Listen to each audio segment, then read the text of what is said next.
Hier, si nous avons commencé par le Sanqiao, c'est parce que, et c'était la conclusion d'hier soir, c'est parce qu'il faudra toujours s'appuyer sur les Sanqiao, sur l'énergie des Sanqiao, pour développer la dynamique que nous allons voir aujourd'hui des Jinglo.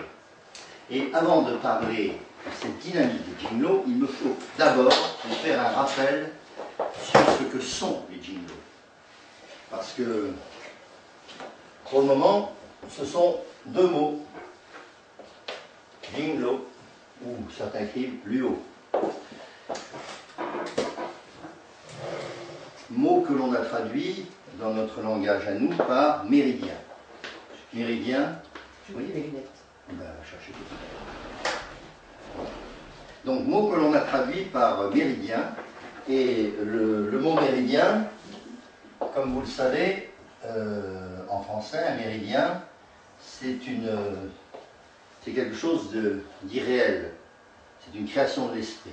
C'est quand même assez amusant que les trajets des Jinglo aient été assimilés à quelque chose qui est tellement immatériel que ce soit presque comme une création de l'esprit.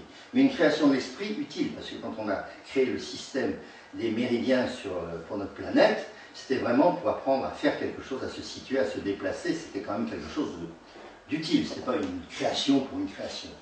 Et bien là, le système des méridiens, celui qui a choisi le mot méridien, c'est Soulier de Morand. Quand il a choisi ce mot méridien, il l'a pris parce qu'il voulait montrer que c'était très immatériel, c'était difficile à mettre en évidence, même si le mot Jing,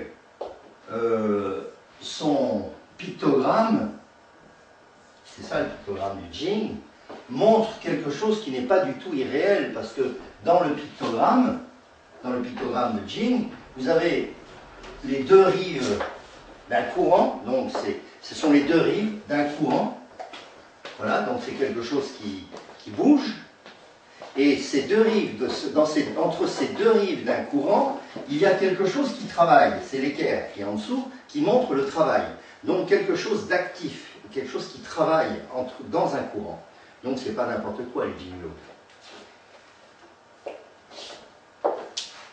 On va se demander à quoi servent les Jinglo. En fait, la meilleure traduction que l'on a des Jinglo, au niveau de leur rôle, c'est de dire que ce sont des systèmes qui mettent en relation, donc la notion relation est fondamentale, le mot relation, c'est ça qui est la clé, ça met en relation l'externe et l'interne. Alors, ce qu'on appelle l'externe, c'est toute la partie qui est en contact avec le monde extérieur, c'est-à-dire la peau, enfin, tout ce qui est les organes des sens, etc., c'est l'externe. Et ce qu'on appelle l'interne, c'est la cité interdite, c'est là où il y a le logement de l'empereur, c'est là où se trouvent les hauts fonctionnaires, c'est-à-dire les ministres et les hauts fonctionnaires, c'est-à-dire les Tsang et les fous. Dans cette enceinte où on ne doit pas aller, où il se passe des tas de choses sur le plan énergétique, une véritable alchimie de l'énergie. Là, il y a des choses vraiment intimes, ça c'est l'interne, et puis l'externe, c'est la relation au monde extérieur. Et bien entre ces deux-là, il y a toute la zone intermédiaire qui est la zone corporelle, et c'est cette zone intermédiaire qui met en relation l'interne et l'externe, c'est là où c'est le domaine du système méridien.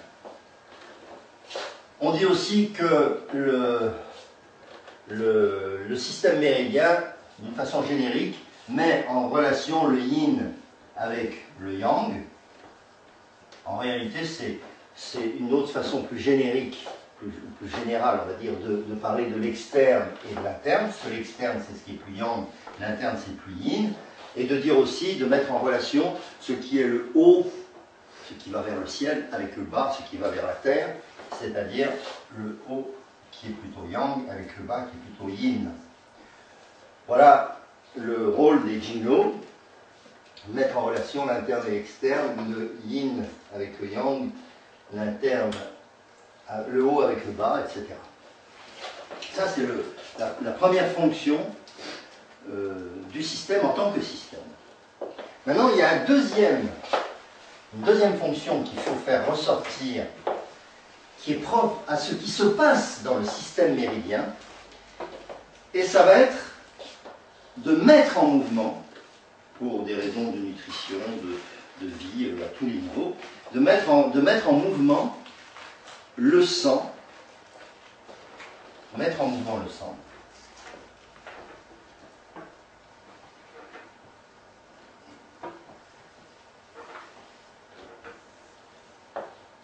et ce qui met en mouvement le sang, c'est le chi. Donc le système méridien, c'est le lieu particulier du chi pour mettre en mouvement le sang et les autres substances organiques, les autres liquides corporels, etc. Donc, parler du système méridien, c'est aussi parler du chi et du sang.